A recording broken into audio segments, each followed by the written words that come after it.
Welcome back, guys, to another episode of Mindset Matters, where we explore the often overlooked world of mental health in athletics, as well as uncovering the unique and challenging triumphs that come with an athlete's journey. I am your host, Victoria Virgos, and I hope everyone's doing well today, as it is the day I'm releasing episode 6. And today's discussion is something I think we all have related to at some point, which would be finding balance as well as athlete self-identification. What balance would I be referring to? Well, there's many that can be classified, such as work-life balance, there's time management balance, physical and mental health balance, and simply you could struggle with feeling like you don't have enough time for anything, let alone yourself. A stat I actually picked up on was that 47% of adults worldwide reported feeling stressed out about not having enough time in a day for everything as well as themselves, which is pretty close to 50%. And this leads me into the point of why balance is important. There's very obvious reasons, such as your overall well-being, reducing stress, more time to invest into yourself, as well as your goals, etc. But one thing I want to mention as well is, say you have school or a job, or both, a sport, a family, and just a large amount going on in your life, and you, for example, put all of your time and effort into one of these aspects. Maybe it's your job. What will you get? Like, yes, maybe more hours and a larger paycheck, but what about everything else? Maybe you won't have enough time for your family and are losing those strong connections, or maybe you haven't worked out in 2 weeks. And these are very, very generic examples, so...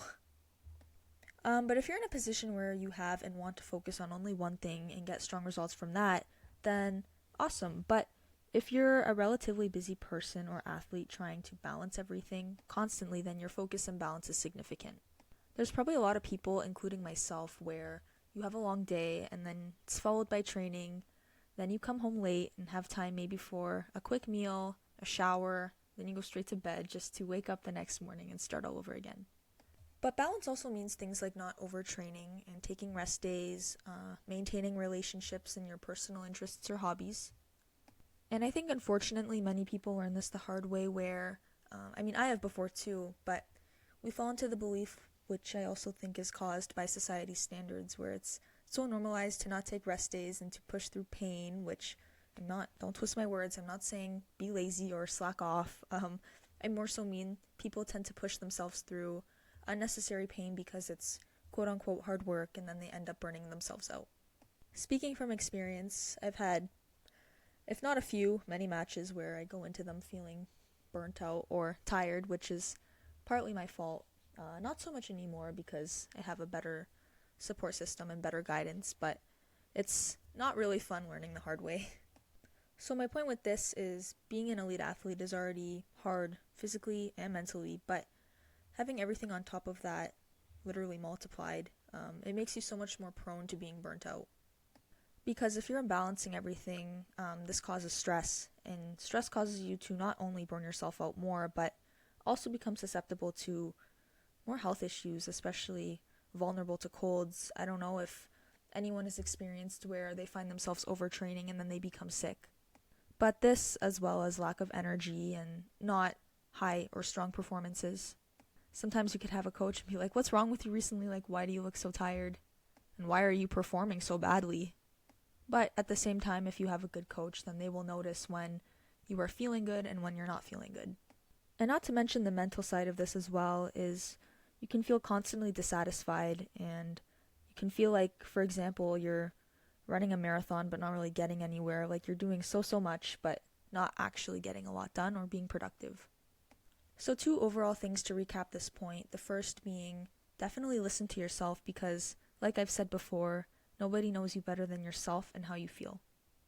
The other thing being be mindful of where and how you spend your energy, as well as how much, because imbalance leading to burnout and unsatisfaction can cause physical issues and a whole other battle inside your mind. The other point I want to mention now, which I think also associates with balance, is athlete self-identification. So what I mean by that is I think it's very relatable for many athletes to identify themselves with their sport and feel like that's who they are and all they have to offer. And I believe the underlying reasons for this is, firstly, they believe it's their sense of purpose, and they recognize that for an endless amount of time, it's what they've invested their energy, resources, and have sacrificed a lot into. as well as the fact that their sport has brought them recognition or maybe a lot of validation due to their achievements and accomplishments. And the people giving feedback and or recognizing this person from their achievements and accomplishments could be people that they look up to and value, being coaches, parents, friends, as well as the overall community in which the sport takes place / everyone who shares the same goal.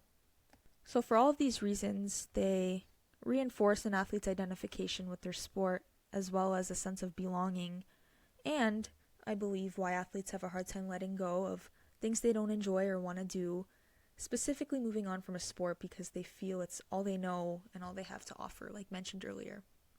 It's so easy for someone to question themselves, who they are, and what they're going to do once they've moved on or quit from a sport, especially if it took up a large chunk and a majority of their life. For example, I was a gymnast, I believe, from age 6 to 13, and I went through it competitively, and I devoted a lot of my time, like 20 hours a week, into the gym, 4-hour sessions, and that was my life, and that was all I knew, and I seriously wondered what life was going to be like once it was done. And then I found boxing, which resolved the issue relatively fast.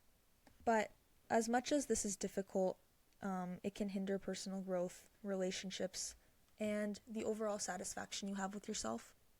So don't limit yourself to only what you do as a sport and as an athlete, because you're a human being with ideas and you have a lot more to give. Maybe you have the opportunity for your sport to offer other things. For example, boxing gave me a good idea to have this platform and start this podcast. And this is another passion of mine, trying to help people and talk to people. However, personally, I'm very passionate about boxing and invest a lot of myself into it because I love it with my whole heart. But at the same time, I know that balancing my life and relationships as well as other hobbies are necessary and that I don't limit myself. It is very natural, though, to identify with your sport, and you should to a certain extent, but it's important to balance everything else you have to give. But just at the end of the day, remember, don't let the sport define you. Specifically, don't let the failures and the negatives and too much of the positives affect who you are and how much you think about yourself. Try not to base your performance in a sport, how well or well you didn't do, off of how you think others will perceive you and think about you. Because yeah, it's true, the community of the sport that you're in, they only see you when you're competing or when you're training, but they don't know the complete other side of you. Your sport and athletic abilities are a part of you and not who you are. If this is something you struggle with and you find it stressing you out a lot, something I tell myself, as much as I push myself, and probably a little more than I should sometimes, but I tell myself it is just a sport at the end of the day. That being said, obviously be careful, be cautious, especially if you're in a dangerous sport like a combat sport, because you can risk your life.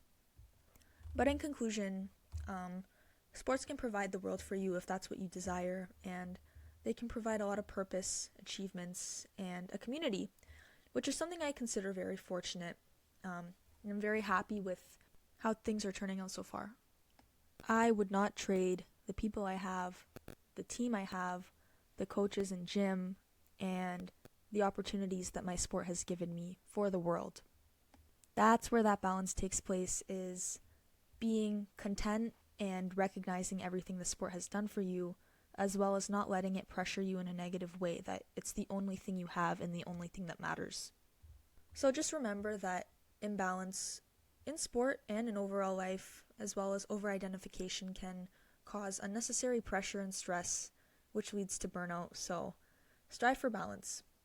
Strive for balance between athletics and other aspects of your life so you can sustain long-term happiness, success, and more growth every day.